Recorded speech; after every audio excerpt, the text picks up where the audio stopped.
Сәлеметсіздер ме, құрметті көрермендер. Мен сіздерді Қазақстан Республикасы мемлекеттік орталық музей қорындағы қалпына келтірілген кілемдер мен тоқыма бұйымдар қойылған Масатадай құлпырған атты көрмені тамашалауға шақырамын. Бұл көрмеде сіздер бұрын соңды көрермен назарына көрсетілмеген ерекше экспонаттарды көре аласыздар. Қазірде музейде 300-ге жуық сақтан бірлікті құрайтын кілемдердің бай коллекциясы қалыптасқан. Бұл коллекция көптеген жылдар бойы Қазақстанның әр аймағынан жинақталған. Жалпы енді осы бұйымдарды 5 топқа жіктеуге болады.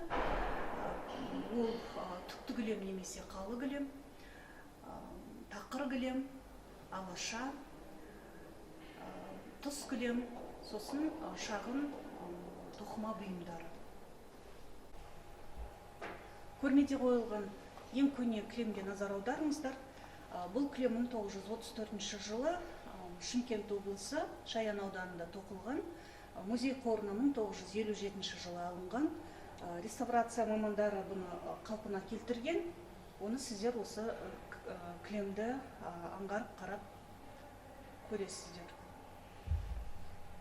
Ғалымдардың пікірінше кілем және басқа да киізден жасалынған бұйымдар көшпелілер тіршілігінің туындысы болып табылады. Көшпелілер тұрмысында бұл бұйымдардың барлығы да отбасын жыл 12 ай суықтан да, жаздың аптап ыстығынан да қорғайтын аса қажетті тіршілік қамдық функция атқарды. Сонымен бірге кілемнің қарапайым болса да шеберлікпен орындалған үйлесімді әсем ою-өрнек желісі халықтың сан ғасырлық эстетикалық талғамын бейнелейді. Көрмеде әртүрлі кілемдер қойылған. Қазақ ортада кілем деп ең алдымен төргі бөлменің қабырғасына ұсталынатын және еденіне төселетін тоқыма бұйымдарды атайды. Оларды тұтыныс қажеттілігіне байланысты туындаған тоқылу техникасына қарай түкті және түксіз кілем деп жіктейді.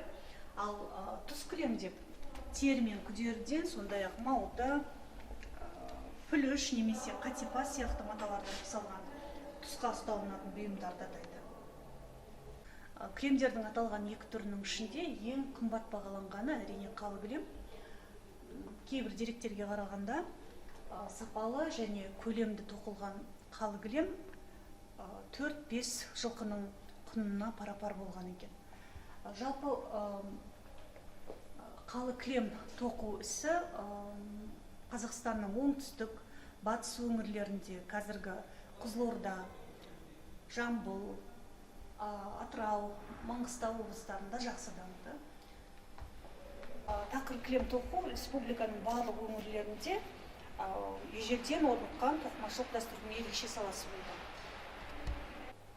Қалы кілем қазақтың 5 жақсы деп аталатын материалдық құндылығымен қатар ғұрыптық мәнінде ерекше болған бұйымдардың қатарына жатқызылған. Бұл 5 жақсының қатарында білетіндеріңіздей қаранар, жүйрік ат, қалы кілем, берен мылтық.